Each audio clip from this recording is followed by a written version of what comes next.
मशहूर उद्योगपति रतन टाटा 28 दिसंबर यानी आज 85 साल के हो गए। रतन टाटा की कहानी दिलचस्प है, उनकी जिंदगी में तमाम उतार चढ़ाव आए। टाटा जब महज 10 साल के थे तब उनके माता पिता अलग हो गए और उनकी दादी ने उनका पालन पोषण किया। रतन टाटा साल 1991 में पहली बार टाटा सन्स के चेयरमैन बने। उनके सामने सबसे बड़ी चुनौती टाटा ग्रुप की कई कंपनियों की लीडरशिप नेतृत्व बदलने की थी।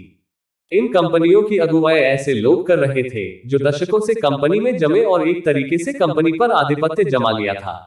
रतन टाटा से पहले जे.आर.डी. टाटा साल 1938 से 1991 तक टाटा सन्स के चेयरमैन रहे।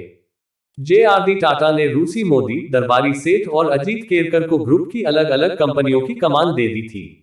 जे.आर.डी. टाटा कभी उनके कामकाज में दखल नहीं देते थे, लेकिन जब रतन टाटा ग्रुप के चेयरमैन बने तो उन्होंने लीडरशिप में बदलाव का फैसला लिया।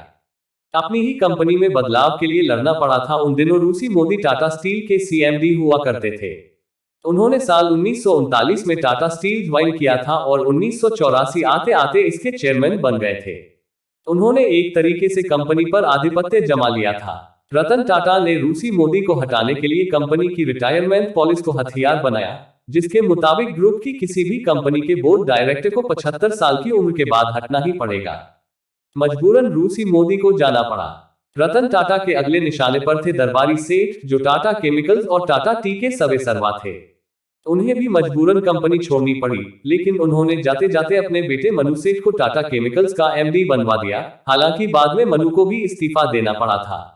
ऑल्सो रेड टाटा ग्रुप के रतन टाटा कभी बनना चाहते थे इंजीनियर, स्कूली दिनों में बन गए थे कुछ हद तक अमेरिकी। अगला नंबर था अजीत केरकर का, जो उन दिनों इंडियन होटल्स को लीड कर रहे थे। उन्होंने अपने पद से हटने में तमाम आनाकानी की और रिटायरमेंट पॉलिसी के मुताबिक उनके पास अभी कुछ साल बच भी रहे थे। हालांकि रतन टाटा नहीं चाहते थे कि वह कंपनी में रहें। इसके बाद केरकर के खिलाफ फेरा नियमों में गड़बड़ी को आधार बनाया गया। मजबूरन केरकर को भी कंपनी छोड़नी पड़ी।